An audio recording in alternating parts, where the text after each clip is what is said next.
Hello everyone, welcome to Namdev academy YouTube channel. तो देखिएगा guys, आज बात करेंगे सेट नंबर 39 की। अपना सेट नंबर 39 है, 1 से लेकर 38 तक से सेट अपन कवर कर चुके हैं। 27 मई 2019 को शिफ्ट सेकंड के अंदर पूछे गए क्वेश्चन है। देखिए गाइज, आप लोग क्वेश्चन पूछ रहे हो कि अपनी एनटीपीसी या ग्रुप डी एग्जाम हमारी क्लियर होगी या नहीं होगी। तो गाइज मैं आप लोगों को प्रॉमिस करता हूँ कि मैंने एलपी के पूरे पेपर सोल्व किए हैं, जिसमें से general science, GK, math, reasoning, उनके सेपरेट वीडियो बनाए हुए हैं। तो आप उन सभी को देखिएगा, प्लेलिस्ट में आप लोगों को मिल जाएंगे। हर एक एक क्वेश्चन को अपन अच्छे से सोल्व किए। उसके बाद में गाइज, ये रेलवे जूनियर इंजीनियर की एग्जाम हुई थी, उसका जो CBT 1 है वो पूरा सिलेबस अपने एनटीपीसी ग्रुप डी से मैच करता हुआ है। तो गाइज यहाँ पे देखिएगा, इन पेपर्स को अपन पूरा सोल्व कर लेंगे तो अपने को जितने भी डिफरेंट काइंड के अपने को मैथ रीजनिंग के क्वेश्चन मिलते हैं वो अपने को सोल्व करने को यहाँ पे मिलेंगे। साथ साथ में जो पूछे गए क्वेश्चन है साइंस के या उनसे रिलेटेड क्या क्वेश्चन पूछे जा सकते हैं, उनको भी अपन इसके अंदर कवर कर रहे हैं।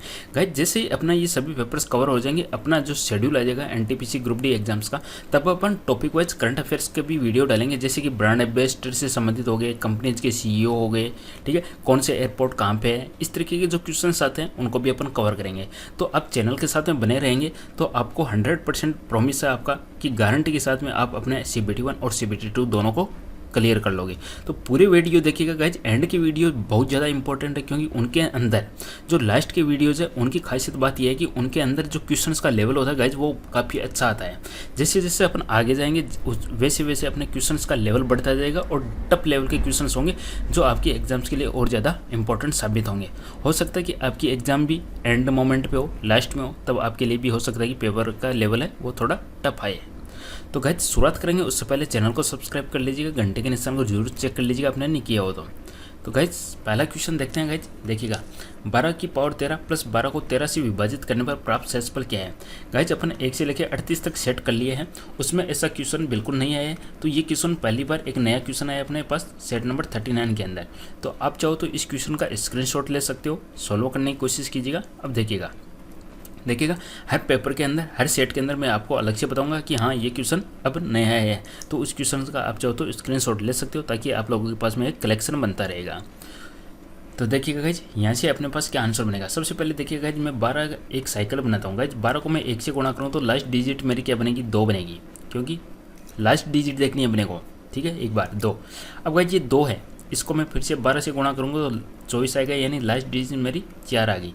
अब गाइज इस 4 को मैं फिर से 12 से गुणा करूँ तो 12 चौक 48, यानी लास्ट डिजिट मेरी होगी 8। इस 8 को मैं फिर से 12 से गुणा करूँ 96, लास्ट डिजिट 6 हो गई। इस 6 को गाइज मैं फिर से 12 से गुणा करूँ तो 12 6 72, यानी 2, लास्ट डिजिट 2 हो गई। तो गाइज ये अब साइकिल रिपीट होगी, 2 के बाद में 4, 4 के बाद में 8, 8 के बाद में 6, फिर से 2 4 8 6। तो गाइज कितने बाद में साइकिल रिपीट हो रही है, 4 के बाद में साइकिल रिपीट हो रही है। तो गाइज इस 13 के अंदर आपको 4 का भाग देना है। 4 का भाग क्यों देना पड़ा, मैंने आपको समझा दिया कि 4 का भाग अपन क्यों दे रहे हैं, क्योंकि 12 की साइकिल है, 4 के बाद में उसका जो यूनिट डिजिट होता है वो रिपीट होता है। ठीक है, यानी चौथी स्टेज के बाद में रिपीट होता है। देखिएगा ये 2 4 स्टेज बाद रिपीट हो गया, इसलिए मैंने यहाँ पे 4 का भाग दिया। अब गाइज 13 में 4 का भाग दूंगा तो कितनी बार जाएगा, 1 शेष बचेगा। कितना शेष बचेगा गाइज, 1 शेष बचेगा, प्लस 12। अब देखिए गाइज 12 की पावर 12 प्लस 12 यानी 24 हो गया। 24 में मैं 13 का भाग देता हूँ तो कितना रिमाइंडर शेष बचेगा। तो अपने पास यहाँ से अपना आंसर हो जाएगा 11, अपना करेक्ट आंसर हो जाएगा। 13 कम 13, 13 और 11 24। ऑप्शन डी आपका यहाँ पे करेक्ट आंसर हो जाएगा। ओके गाइज, ऑप्शन डी आपका आंसर हो जाएगा। नेक्स्ट क्वेश्चन देखिएगा, वन अनुसंधान संस्थान कहाँ पर स्थित है, where is the forest research institute located. तो ये कहाँ पे स्थित है गाइज, वन अनुसंधान के अंदर। बात करें तो गाइज ये उत्तराखंड के अंदर स्थित है, और उत्तराखंड के अंदर भी ये कहाँ पे स्थित है, ये स्थित है देहरादून के अंदर। तो यहाँ पे अपना करेक्ट आंसर हो जाएगा option number B, Dehradun Uttarakhand के अंदर स्थित है वन अनुसंधान केंद्र। क्वेश्चन आ सकता है कि इसकी स्थापना कब की गई थी। तो गाइज इसको री एस्टेब्लिश सबसे पहले कब किया गया था उसको छोड़िएगा, इसकी जो री एस्टेब्लिशमेंट किया गया था वो किया गया था 1906 के अंदर। ये आप लोगों को ध्यान में रखना है, या इसकी स्थापना अपन कहें तो 1906 के अंदर किया गया है। और भारत का जो सबसे ओल्डेस्ट वन अनुसंधान संस्थान कहाँ पे स्थित है, तो सबसे ओल्डेस्ट है वो अब देहरादून के अंदर, उत्तराखंड के अंदर। क्वेश्चन आ सकता है कि ओल्डेस्ट रिसर्च इंस्टीट्यूट, आंसर हो जाएगा अपना वन अनुसंधान संस्थान देहरादून, 1906 के अंदर स्थापना हुई। क्वेश्चन नंबर 3, नियासिन एक रूप है। तो गाइज नियासिन किसका रूप है, देखिएगा सभी ये विटामिन बी के टाइप्स है। गाइज नॉर्मल आप लोगों को याद है रक्त एक्टोपी से आप विटामिन को याद कर लेते हो। Vitamin A, vitamin B, vitamin C, vitamin D, vitamin E, vitamin K. A यानी retinol, thiamine, ascorbic acid, calciferol, tocopherol, phylloquinone. ये तो हो गए नॉर्मल विटामिन के। अब गाइज आपको विटामिन बी के टाइप्स याद रखने हैं, तो आपको कौन सी ट्रिक याद रखनी है? थोड़ा, न्यू, पैंट, पर, बसा, ये याद रखना है। इसको मैं B1 लिख देता हूँ, इसको गाइज मैं B2 लिखता हूँ, इसको मैं B3 लिखता हूँ, इसको मैं B5 लिखता हूँ, इसको मैं B6 से रखता हूँ, बैक को मैं B7 रखता हूँ गाइज, और सा इसको मैं B12 रखता हूँ। गाइज ध्यान में रखिएगा, इस ट्रिक के अंदर B9 नहीं आ रहा है, उसको आप अलग से याद रखिएगा। अब देखिएगा सभी विटामिन बी के टाइप से उसको अपन किस तरीके से याद रखेंगे। विटामिन B1 को बोला जाता है थायमिन, थायमिन हो गया। B2 को बोला जाता है राइबोफ्लेविन। B3 को बोला जाता है नियासिन, B3 को बोला जाता है गाइज नियासिन। B5 को बोला जाता है guys pantothenic acid, pantothenic acid. B6 को बोला जाता है पायरोडैक्सिन, पायरोडैक्सिन, ठीक है। B7 को गाइज बोला जाता है बायोटिन, बायोटिन। और गाइज B12 को बोला जाता है साइनोकोबालेमिन या कोबालेमिन या साइनोकोबालेमिन। और जो B9 अपना ट्रिक से रह गया उसको बोलते हैं फोलिक एसिड। तो सभी मैंने बता दिए, आप चाहो तो एक बार रिपीट कर सकते हो। तो यहाँ पे नियासिन है, नियासिन है विटामिन B3 का नाम है। B1 को बोला जाता है थायमिन, B2 को बोला जाता है गाइज राइबोफ्लेविन। और B4 कौन सा होता है? B4 का आप बताए कि B4 शायद टाइप नहीं होता है, इसका B5 होता है। तो यहाँ पे अपना करेक्ट आंसर हो जाएगा ऑप्शन नंबर ए। इस क्वेश्चन का आंसर हो जाएगा विटामिन B3। नेक्स्ट क्वेश्चन की बात कर लेते हैं, क्वेश्चन नंबर 4। क्वेश्चन नंबर 4 क्या कहता है? निम्न में से किस शहर को 2019 में लगातार तीसरे वर्ष के लिए भारत का सबसे स्वच्छ शहर घोषित किया गया था? भारत का सबसे स्वच्छ शहर कौन सा है गाइज? तो आंसर हो जाएगा इंदौर। ऑप्शन नंबर सी आपका करेक्ट आंसर हो जाएगा। लगातार तीसरी बार सबसे स्वच्छ शहर की कैटेगरी के अंदर आ रहा है 17, 18, 19 कंटिन्यू कौन सा आ रहा है? इंदौर। इंदौर कहाँ पे स्थित है गाइज? मध्य प्रदेश के अंदर स्थित है। अब गाइज ये जो रैंक है ये कौन देता है? ये जो स्वच्छता रैंक है ये कौन सा मंत्रालय देता है? तो गाइज ये देता है अर्बन डेवलपमेंट, जो शहरी विकास मंत्रालय है वो देता है, मिनिस्ट्री ऑफ अर्बन डेवलपमेंट। और साथ साथ में जो पोल्यूशन कंट्रोल बोर्ड है, सेंट्रल पोल्यूशन कंट्रोल बोर्ड, ये दोनों मिलके इसको इसकी रैंक डिसाइड करते हैं। कौन? एक तो urban ministry, urban development ministry, और ये जो सेंट्रल पोल्यूशन कंट्रोल बोर्ड है, ये दोनों मिलके ये रैंक डिसाइड करते हैं। गाइज ये जो अर्बन डेवलपमेंट मंत्रालय किसके पास में है? शहरी विकास मंत्रालय किसके बाद में? ये है हरदीप सिंह पुरी के पास में। हरदीप सिंह पुरी के पास में कौन सा? शहरी विकास मंत्रालय। और गाइज ये जो ये जो केंद्रीय पोल्यूशन कंट्रोल बोर्ड है, इसके चेयरपर्सन कौन है? ये जो पोल्यूशन कंट्रोल बोर्ड है इसके चेयरपर्सन है रविशंकर प्रसाद। चीज़ें दोनों ध्यान में रखनी है। यही करंट अफेयर के क्वेश्चंस बनते हैं, यही एग्जाम में आप लोगों से पूछे जाएंगे। ये जो पोल्यूशन कंट्रोल बोर्ड है गाइज, इसकी स्थापना कब हुई थी? जो पोल्यूशन कंट्रोल बोर्ड है इसकी स्थापना हुई थी 22 सितंबर 1974। ठीक है, ये हर एक चीज़ इंपॉर्टेंट बनती है गाइज, इसी प्रकार के एग्जाम में आप लोगों को क्वेश्चन पूछे जाएंगे। क्वेश्चन नंबर नेक्स्ट देखते हैं, क्वेश्चन नंबर 5 क्या कहता है? निम्न में से कौन सा एल्काइन सजातीय श्रेणी का पहला सदस्य है?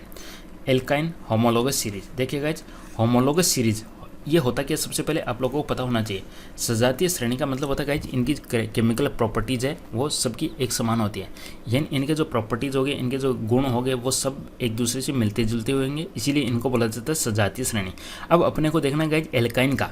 एल्काइन क्या होता है? देखिए गाइज 3 ग्रुप होता है, एक तो होता है एल्केन, एक होता है एल्किन, एक होता है एल्काइन।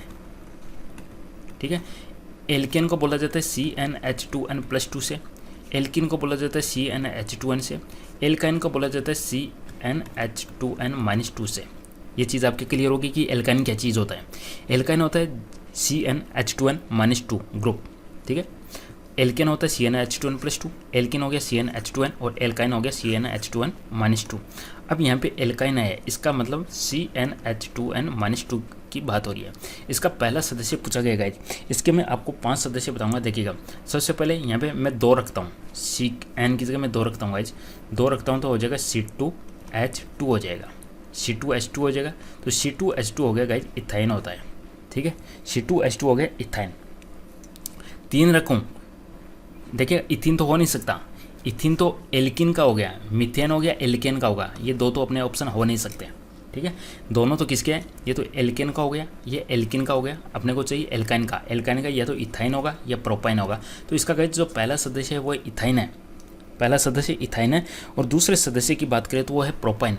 प्रोपाइन में एन की जगह 3 रखिएगा तो C3H, 3 दूनी 6, 6 में से दोगे 4, C3H4। तो पहला सदस्य गाइस इसका इथाइन है, दूसरा सदस्य इसका प्रोपाइन है, तीसरा सदस्य कौन सा है, तीसरा सदस्य इसका 1 ब्यूटाइन, 1 ब्यूटाइन यानी CnH2n -2 में एन की जगह 4 रखोगे तो 4 दूनी 8, 8 में से दोगे 6, तो इसका फॉर्मूला हो जाएगा C4H6। ठीक है, और जो चौथा इसका है वो है 1 पेंटाइन, पेंटाइन एन की जगह 5 रखिएगा, 5 और 5 दूनी 10 में से दोगे 8, तो ये हो जाएगा C5H8, 1 पेंटाइन। इस तरीके से मैंने आप लोगों को अलग अलग ग्रुप बता दिए, तो आपको शुरू के 2 या 3 ग्रुप याद रखने हैं, 2 या 3 सदस्य याद रखने हैं। क्वेश्चन नंबर 6 है गाइज, वीडियो को लाइक शेयर जरूर कर दीजिएगा और पूरा वीडियो देखिएगा, सभी स्टेप्स देखिएगा, जितने भी अपने वीडियो लगा रहे हैं उनको देखिए गाइज। इस ऐसे क्वेश्चन में जल्दबाजी मत करना, आते हुए भी इसमें कुछ नहीं ये किया गया गाइज। देखिएगा ये डार्क है तो यहाँ पे ये खाली हो गया, यानी ये डार्क था ये खाली हो गया, यानी सेम आ रहा है, फिगर सेम है, बल्कि जो इंटरचेंज हो रहा है। अब देखिए गाइज यहाँ पे ये भरा हुआ है तो यहाँ पे जो बीच वाला होगा वो बिल्कुल खाली होगा, यहाँ पे बीच वाला खाली होगा और ये भी बीच वाला खाली होगा और ये बीच वाला खाली होगा। इस तरीके का अपना यहाँ पे आंसर बनेगा। अब देख लेते हैं अपन ऑप्शन कौन सा यहाँ पे मैच खा रहा है, तो देख लेते हैं ये अपना ऑप्शन सी मैच खा जाएगा, सी मैच खा रहा है, देख लीजिएगा ये यहाँ पे था तो ये इसकी जगह डार्क हो जाएगा, बाकी ये जो डार्क था इसकी जगह ये जगह आ जाएगा, तो ऑप्शन सी यहाँ पे आपका मैच खा रहा है, तो आंसर हो जाएगा यहाँ पे ऑप्शन सी। आंसर देख लेते हैं एक बार, आंसर हो जाएगा ऑप्शन सी। देखिएगा कितना सिंपल क्वेश्चन था, इस कैंडिडेट ने यहाँ पे गलत कर दिया। कौन सा राज्य स्नेक बोट रेस के लिए प्रसिद्ध है, इंपॉर्टेंट क्वेश्चन है गाइज। स्नेक बोट रेस ये कब खेला जाता है, ये सबसे पहले तो आप लोगों को पता होना चाहिए केरल का है, तो यहाँ पे अपना करेक्ट आंसर हो जाएगा ऑप्शन नंबर सी, केरल का है स्नेक बोट रेस। केरल के अंदर ओणम फेस्टिवल आयोजित किया जाता है, ओणम त्यौहार, उस मौके के ऊपर ये स्नेक बोट रेस का आयोजन भी किया जाता है। और ये किस जिले के अंदर किया जाता है, एग्जाम में क्वेश्चन भी आ सकता है कि केरल के किस जिले के अंदर, तो आपका आंसर हो जाएगा LAP, ALLEPPE, ये डिस्ट्रिक्ट का नाम है केरल के अंदर वहाँ पे। और गाइज किस झील के किनारे, किस झील के अंदर किया जाता है, किस लेक के अंदर, तो आपका आंसर हो जाएगा PUNNAMADA, पुन्नामाडू लेक। ठीक है, तो snake boat race Kerala, LAP district, Punnamada lake, Onam festival. Question number 8, वात्या भट्टी में आयरन ऑक्साइड को किसके द्वारा कम किया जाता है, in blast furnace iron oxide is reduced by. Guys iron oxide की बात करें तो इसका फॉर्मूला होता है Fe2O3। वात्या भट्टी में से अपन इसको रिड्यूस करके इसमें से अपने को लोहा निकालना है, आयरन निकालना है, तो अपन किसका यूज़ लेंगे, तो गाइज अपन यूज़ लेंगे कार्बन मोनोऑक्साइड का। जैसे कि मैं रिएक्शन बताऊँ आपको, Fe2O3 हो गया प्लस मैं कार्बन मोनोऑक्साइड लेता हूँ तो मेरे पास में आयरन आ जाएगा 2 Fe प्लस CO2, ये रिएक्शन बनेगी। वात्या भट्टी के अंदर अपन Fe2CO3 क्या है, ये आयरन का ऑक्साइड है, आयरन ऑक्साइड है Fe2O3 प्लस ये कार्बन मोनोऑक्साइड का अपन यूज में लेंगे तो अपने को आयरन मिल जाएगा। तो यहाँ पे अपना करेक्ट आंसर हो जाएगा option number D, answer D. ठीक है, नेक्स्ट क्वेश्चन, सिंपल सा क्वेश्चन गाइज। जिम्नास्ट है, जिम्नास्ट अपने हाथों पर कुछ खुरदरे पदार्थ क्यों लगाते हैं। गाइज जो जिम्नास्टिक है उनको लिए क्या होता है, उनके लिए जो पकड़ है वो मजबूत होनी चाहिए, और पकड़ मजबूत होने के लिए घर्षण को बढ़ाना चाहिए, क्योंकि घर्षण कम रहेगा तो स्लिप करेगा।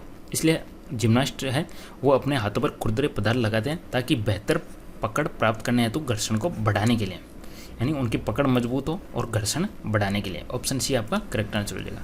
क्वेश्चन नंबर 10 क्या कहता है गाइज, देखिएगा 8 व्यक्ति हैं, 8 व्यक्ति ये रहे, एक बैठक है, एक वर्ताकार मेज के चारों ओर केंद्र की तरफ मुंह करके बैठा है, M S के दाएं से दूसरे स्थान पे है। तो गाइज M है, ये M हो गया, ये S हो गया, सही है। M S के दाएं से दूसरे स्थान पर है। जो का मतलब क्या है गाइज, यहाँ पे जो का मतलब है, यहाँ पे S से मतलब है, जो का मतलब S से है। यदि यहाँ पे और होता इसका मतलब M होता, जो जिसका होगा इसका मतलब इसके पास वाला, यानी S की बात हो रही है। S N के दाएं से तीसरे स्थान पे है, S है वो N के दाएं से तीसरे स्थान पे है, क्लियर लाइन। P R के बाएं से दूसरे स्थान पर है जो का मतलब गाइज यहाँ पे R की बात हो रही है, जो का मतलब R है, S और M के बीच में बैठा है, R यहाँ पे हो गया S और M के बीच में, और P है वो R के बाएं से दूसरे स्थान पे है, तो यहाँ पे गाइज P हो गया, क्लियर। O N या Q का पड़ोसी नहीं है, तो यहाँ पे N है तो यहाँ पे O नहीं हो सकता, ओ यहाँ पे नहीं हो सकता क्योंकि एन बैठा है। तो यहाँ पे गाइज ओ आ गया, ओ यहाँ पे आ गया तो ओ के पास में ना ही एन हो सकता ना ही क्यू हो सकता, तो क्यू यहाँ पे आ गया। बच गया कौन guys, M N O P Q R S T, ये टी आ गया।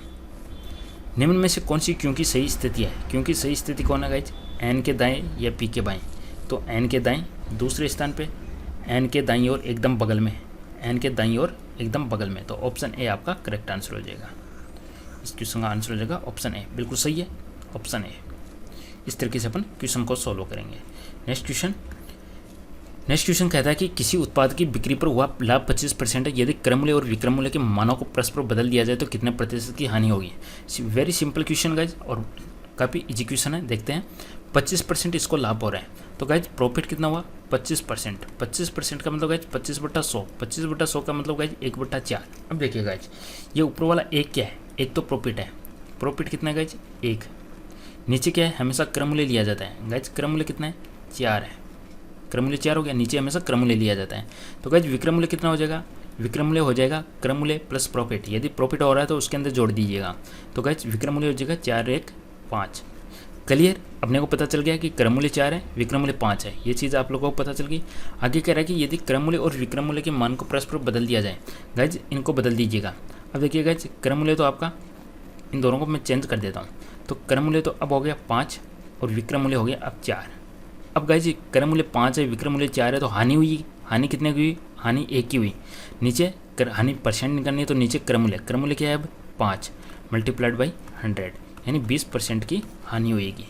आंसर हो जाएगा ऑप्शन सी। तो गाइज क्वेश्चन इंपॉर्टेंट है और अच्छा क्वेश्चन है, ठीक है, सिंपल सा क्वेश्चन है, ज़्यादा हार्ड नहीं है। Next question number 12। Question number 12 क्या कहता है, देखिएगा, किसी निश्चित कोट भाषा के अंदर नेशन को ये लिखा जाता है, तो उसी कोट भाषा के अंदर इसको क्या लिखेंगे? देखिएगा, एन के बाद में जस्ट ओ आ गया, तो सी के बाद में जस्ट डी आना चाहिए, सब में डी है। ओके, ए के बाद में एक छोड़ के सी है, तो इसके अंदर ओ के बाद में पी छोड़ दीजिएगा, क्यों आएगा, तो डी क्यों, इसमें नहीं है, इसमें नहीं है, इसमें नहीं है, ऑप्शन सी आपका करेक्ट आंसर हो जाएगा। आगे नहीं बढ़ेंगे, आगे जो रिलेशन होगा उसके अकॉर्डिंग देख लेंगे। Option C correct. क्वेश्चन 13 क्या कहता है, निम्न में से कौन सा रोग मानव शरीर में रक्त कोशिकाओं को प्रभावित करता है? ब्लड सेल्स को कौन प्रभावित करता है गाइज? रक्त कोशिकाओं को ल्यूकेमिया प्रभावित करता है। ल्यूकेमिया क्या चीज़ है, ये एक ब्लड का कैंसर है, और इसके अंदर क्या होता है, जो WBC होते हैं, व्हाइट ब्लड सेल्स है, उनकी संख्या काफ़ी बढ़ती जाती है, ठीक है। तो ये RBC को प्रभावित करता है, रक्त कोशिकाओं को ये प्रभावित करता है ल्यूकेमिया, और ल्यूकेमिया क्या है गाइज, एक ब्लड का कैंसर है। तो यहाँ पे अपना करेक्ट आंसर हो जाएगा ऑप्शन नंबर बी। क्वेश्चन 14, इसमें अपने को बताना है संबंध। तो गाइज देखिएगा, क्यों के बाद में देख लेते हैं अपन क्या आ रहा है, एम, देखिएगा यहाँ से ये रिलेशन देख लेते हैं, PQR छोड़ के S आ गया, एम के बाद में देखिए N छोड़ दिया, O, P छोड़ दिया, Q, R एक छोड़ के आ रहा है।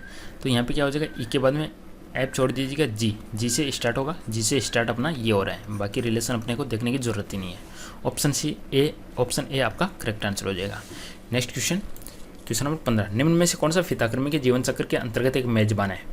देखिएगा, जो फिताक्रमी का जो जीवन चक्र है, साइकिल है, लाइफ साइकिल है, उसको बढ़ाने के लिए सबसे महत्वपूर्ण है कौन अपना योगदान देता है? तो गाइज ये फिताक्रमी किसके द्वारा फैलता है? ज़्यादातर ये ह्यूमन मल के द्वारा फैलता है, ठीक है, और ये दूषित चीज़ों के द्वारा फैलता है, और उसका ग्रहण मेजबान कौन करता है? यहाँ पे अपने पास आंसर दे देंगे, ऑप्शन नंबर ए सुअर, पिग, ठीक है।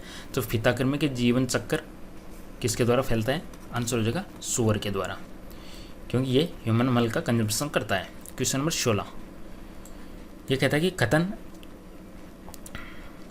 निष्कर्ष से संबंधित है। देखिएगा गाइज, क्या कहते हैं, कोई भी शेर बाघ नहीं है, ये हो गया शेर, कोई भी शेर बाघ नहीं है, तो इसको मैं इस तरीके से बना देता हूँ डायग्राम। कोई भी बाघ तेंदुआ नहीं है, ये बाघ है, ये भी तेंदुआ नहीं है। पहला ऑप्शन क्या कहता है, पहला ऑप्शन देख लेते हैं।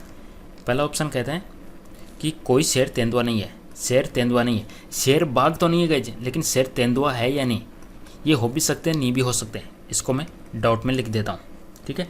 सभी तेंदुए शेर हैं, देखिएगा, सभी तेंदुए शेर है क्या?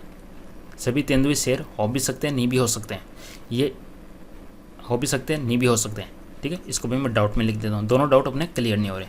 सभी तेंदुए शेर है क्या? देखिएगा, कोई भी शेर तेंदुआ नहीं है, पहली बात तो ये दोनों दूर दूर है, हो भी सकते हैं, नहीं भी हो सकते हैं, या इसको इस तरीके से भी बना सकते हैं अपन, इस तरीके से मैं डायग्राम बना सकता हूँ। इस डायग्राम से क्या हो गया, शेर तेंदुए हो गए और सभी तेंदुए शेर हो गए, सभी तेंदुए शेर हो गए। या इसको मैं डायग्राम को इस तरीके से बना सकता हूँ, ये शेर हो गया और यही तेंदुआ हो गया। तो गाइज ये हो भी सकता है, नहीं भी हो सकता, हो भी सकता है, नहीं भी हो सकता। दोनों डाउट है, डाउट क्लियर नहीं हो रहे, दोनों गलत हो जाएंगे। ठीक है, डाउट क्लियर कब होता गाइज, डाउट क्लियर तब होता जब यहाँ पे कुछ होता तब अपन कह सकते इधर और, या तो पहला सही है या दूसरा सही है। ठीक है, यहाँ पे सभी होने की वजह से, क्योंकि जो या तो या कंडीशन है ये कब लागू होती है, जब गाइज ये होता है सब्जेक्ट ऑब्जेक्ट सेम हो। यहाँ पे देखिएगा सब्जेक्ट ऑब्जेक्ट सेम है। दूसरा कहता है कि एक दोनों डाउट में होना चाहिए, दोनों डाउट में अपने आगे थे।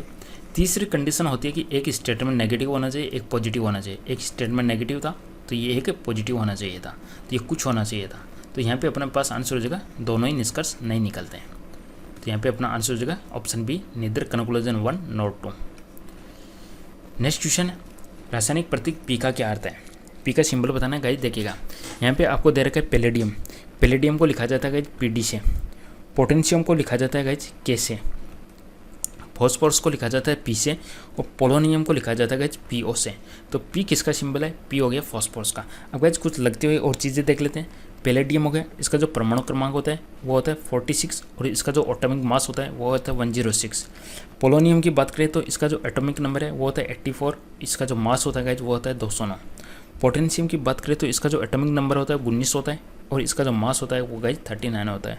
फॉस्फोरस का जो एटॉमिक नंबर है 15 होता है, इसका जो मास होता है वो अप्रॉक्सीमेट 31 होता है। तो ये सब चीज़ें आप देख सकते हो, स्क्रीनशॉट ले सकते हो। क्वेश्चन नंबर 18 की बात करते हैं। 18 क्या कहते हैं, अनाज का ढेर होता है तो कागज़ का क्या होगा, कागज़ का बंडल बनाया जाता है। आंसर हो जाएगा ऑप्शन बी। क्वेश्चन नंबर 19, 60 रुपये की लागत वाले 20 पेनों को 25 में 5 के भाव से बेचा जाता है, प्रतिशत लाभ क्या दीजिएगा। सिंपल क्वेश्चन है, एग्जाम में आ सकता है। देखिए गाइज 20 पेन का क्रम मूल्य 60 रुपये, तो एक पेन का क्रम मूल्य कितना हो गया, एक पेन का क्रम मूल्य हो जाएगा 60/20 यानी 3 रुपये। ओके गाइज, 25 में 5 के भाव से बेचा जाता है, 25 में 5 पेन को बेचे जाते हैं, तो एक पेन का विक्रय मूल्य कितना हो जाएगा, 25/5 बराबर 5 रुपये।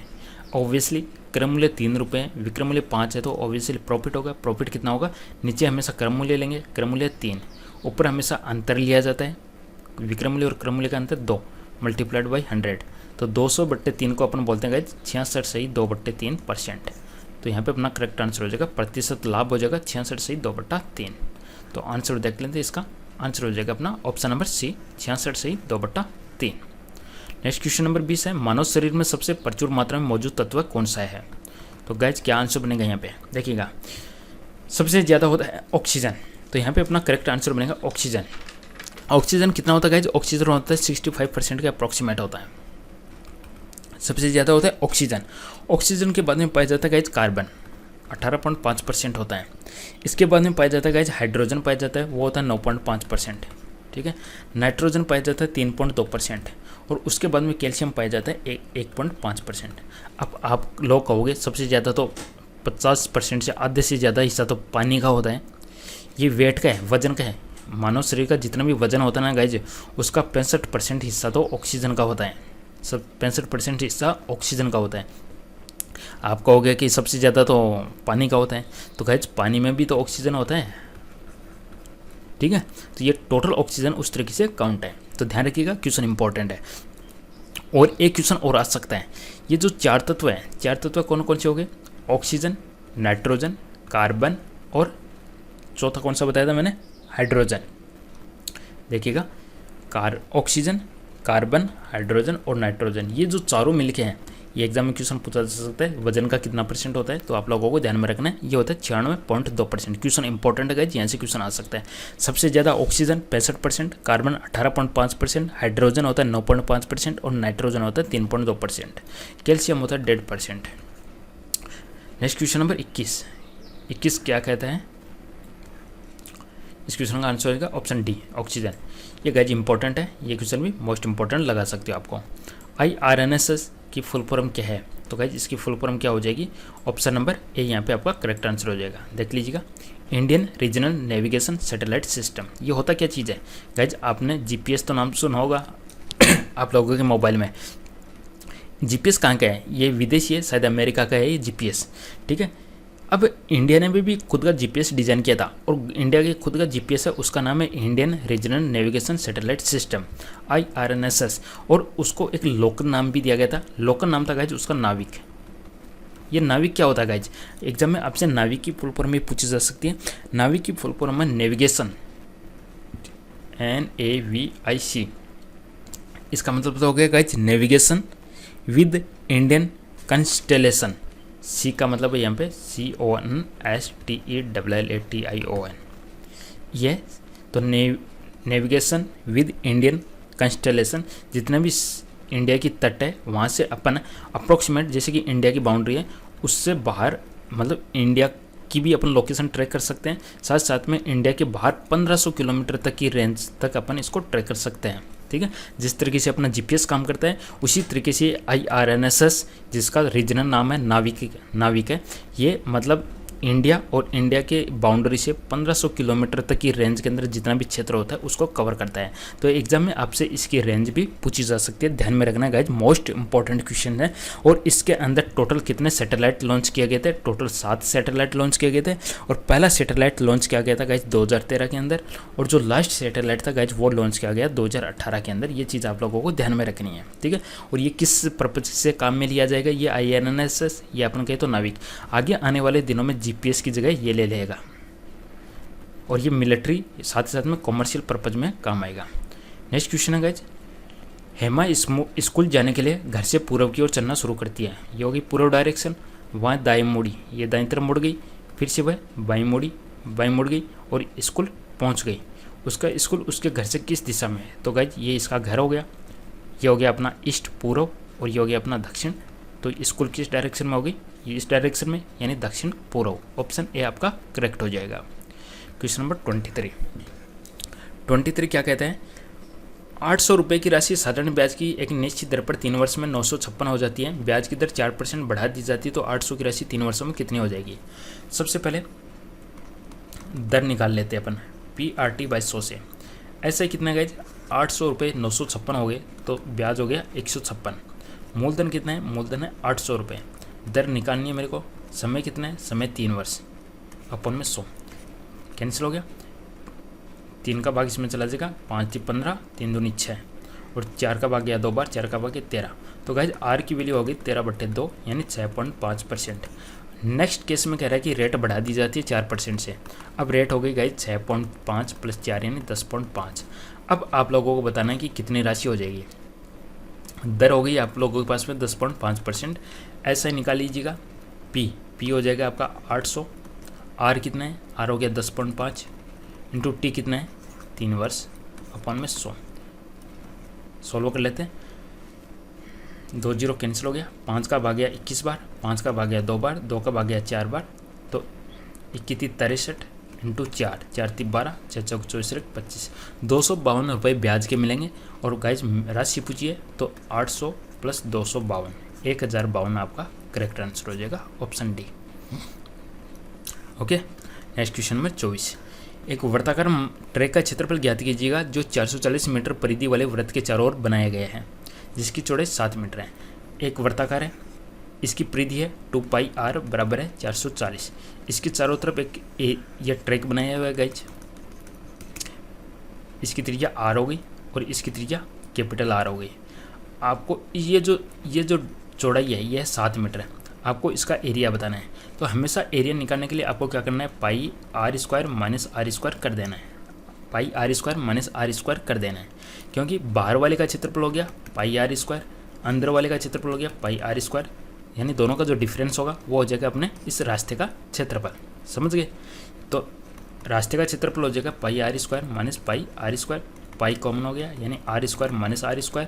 तो गाइज पाई r - r कर दो और r + r कर दो, ठीक है।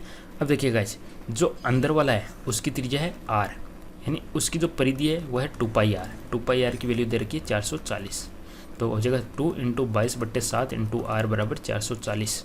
तो 22 दूना 44 कैंसिल हो गए, यानी r/7 बराबर हो गया 10, तो r बराबर हो गया गाइज 70। r बराबर 70 हो गया तो कैपिटल R बराबर हो जाएगा 77, क्योंकि 7 मीटर चौड़ा रास्ता है। तो गाइज पाई r - r यानी 77 माइनस 70 यानी 7 हो गया, और r प्लस आर 77 और 70 कितना हो गया 147। ओके गाइज, पाई की जगह 22/7 रख देते हैं, 7 से 7 कैंसिल हो गया, तो 22 इंटू 147 आपका आंसर हो जाएगा। लास्ट डिजिट देख लीजिएगा या मल्टीप्लाइड करके देख लीजिएगा, 22 इंटू 147, 22 इंटू 147, तो ये हो जाएगा आपका 147 को 20 + 2 से मल्टीप्लाइड कर लीजिएगा फटाफट, 0 0 आ गया, ये हो जाएगा अपना 4 दूनी 14, 4 दूनी 8 और 1 9 2, फिर से 2 से करूँगा तो 294, 4 9 और 4 13, लास्ट में 34 आ रहा है, ऑप्शन डी आपका करेक्ट हो जाएगा। ओके, क्वेश्चन नंबर 25 देखते हैं। 25 क्या कहता है कि समान लंबाई की 2 ट्रेनें, 2 ट्रेनें गाइज उनकी लंबाई बिल्कुल सेम है। एक टेलीग्राफ पोस्ट को पार करने के लिए 10 सेकंड और 15 सेकंड का समय लेती है। पहली ट्रेन 10 सेकंड ले रही है, दूसरी ट्रेन 15 सेकंड ले रही है। प्रत्येक ट्रेन की लंबाई 120 मीटर है। देखिए गाइज, ये एक पोस्ट है, इसको पहली ट्रेन जिसकी लंबाई है 120 मीटर वो 10 सेकंड ले रही है।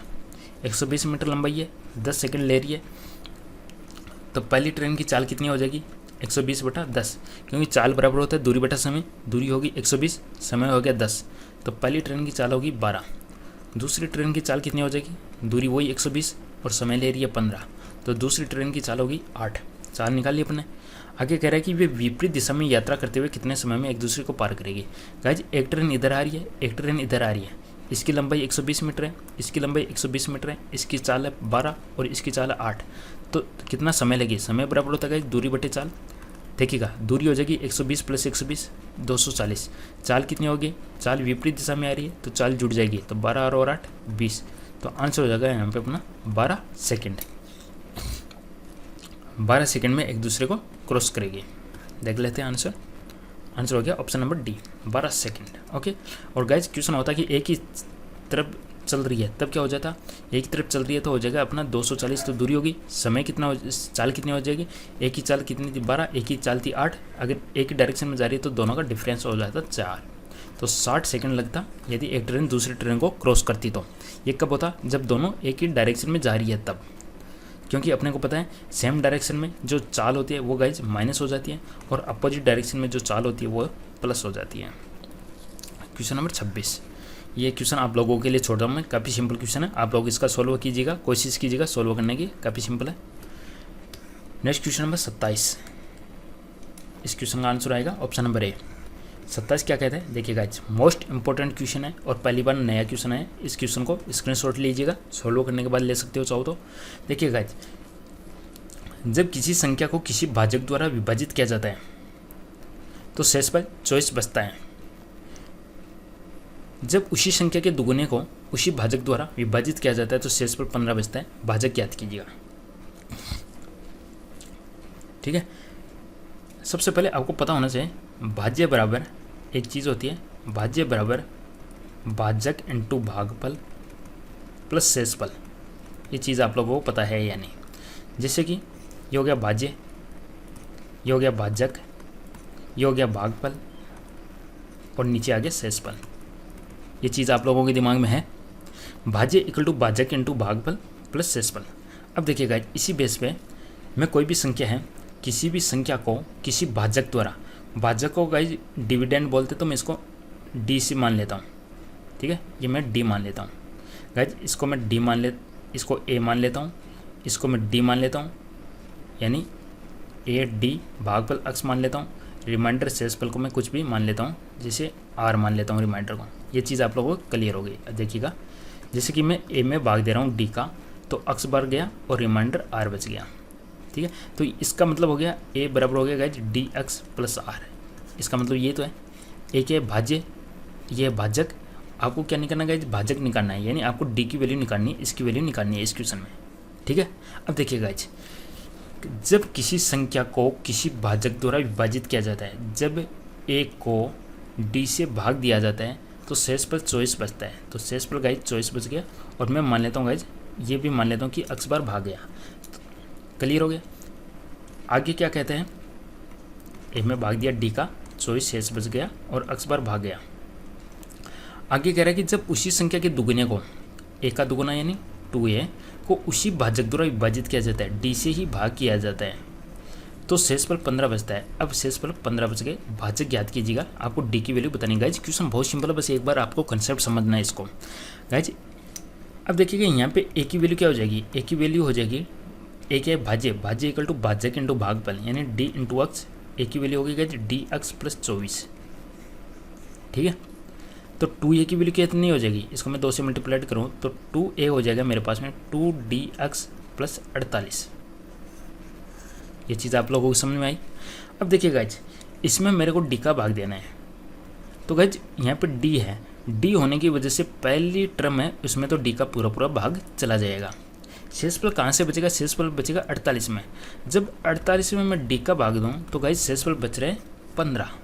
अब देखिए गाइज 48 में मैं किसका भाग दूँ तब मेरे पास 15 बचेगा, दोनों का डिफरेंस निकाल लीजिएगा। यानी 48 में मैं 33 का भाग दूँ तब मेरे पास में 15 बचेगा, क्योंकि 15 और 33 48 होते हैं।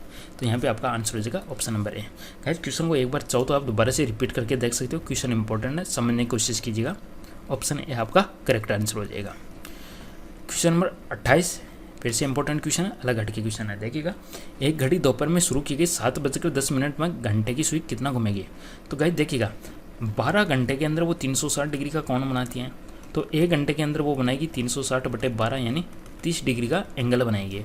तो 7 घंटे में कितना एंगल बनाएगी, 7 घंटे में वो बना लेगी 210 डिग्री का। अब गाइस 10 मिनट में कितना बनाएगी, 1 घंटे में बनाती है 60 डिग्री का, 1 घंटे में बनाती है 30 डिग्री का। 1 घंटे में एंगल बनाया 30 डिग्री का, 1 घंटे में होता है 60 मिनट, 60 मिनट में वो बनाएगी 30 डिग्री का। तो यानी 1 मिनट में वो बनाएगी 30/60 यानी 1/2 डिग्री का, और 10 मिनट में वो बनाएगी 5 डिग्री का। तो आंसर हो जाएगा अपना 210 + 5 215 डिग्री का एंगल बनाएगी। क्वेश्चन नंबर 29, योजना आयोग की स्थापना कब की गई, प्लानिंग कमीशन की स्थापना कब की गई। गाइज इसकी स्थापना की गई थी 15 मार्च 1950। आंसर हो जाएगा ऑप्शन डी 15 मार्च 1950। इसको कब डिजोल्व किया गया, इसको कब चेंज किया गया, इसको कब ख़त्म किया गया। तो गाइज प्लानिंग कमीशन की स्थापना की गई थी 15 मार्च 1950 को, और 17 अगस्त 2014 को प्लानिंग कमीशन का खात्मा कर दिया गया, डिजोल्व कर दिया गया। और प्लानिंग कमीशन से बाद में नीति आयोग बनाए। नीति आयोग की स्थापना पूछे तो आपको बतानी है 1 जनवरी 2015, ठीक है। प्लानिंग कमीशन को डिजोल्व कब किया गया, 17 अगस्त 2014, और उसके बाद में नीति आयोग की स्थापना होती है 1 जनवरी 2015 से। नीति आयोग के चेयरमैन होते हैं प्रधानमंत्री होते हैं, इसके जो वाइस चेयरमैन है वो है राजीव कुमार, और इसके जो CEO है नीति आयोग के वो है अमिताभ कांत, और गाइस डायरेक्टर की बात करें वो है दिनेश अरोड़ा।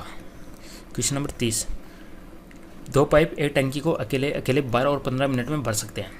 P 12 मिनट में भरता है, Q 15 मिनट में भरता है। टोटल हो गया अपना 60, 12 का भाग गया 5 बार, 15 का भाग गया 4 बार। ये आ गई अपने पास में दक्षता। अब गाइस देखिएगा P 4 मिनट के लिए खोला जाता है, P को 4 मिनट के लिए खोल दिया और बंद कर दिया जाता है। शेष भाग को Q द्वारा भरने में कितना समय लगेगा। अब क्यों भरेगा इसको, तो गाइस P की एफिशिएंसी है 5, 4 मिनट के लिए खोला जा रहा है तो 4 × 5 यानी 20 भाग। 20 भाग कंप्लीट हो गया, 20 भाग भरा जा चुका। टोटल भाग है 60, 60 में से 20 भाग भरा जा चुका, बच गया 40। 60 - 20 यानी 40, 40 को भरेगा Q की एफिशिएंसी 4, 40/4 यानी 10 मिनट। क्यों लेगा 10 मिनट, ओके। तो यहाँ पे अपना आंसर हो जाएगा ऑप्शन सी। नेक्स्ट क्वेश्चन अपन आगे के सेट में देखेंगे। तो गाइज इस सेशन को यहाँ पे समाप्त करते हैं। वीडियो पसंद आए लाइक जरूर कीजिएगा, चैनल को सब्सक्राइब कीजिएगा। Thank you for watching.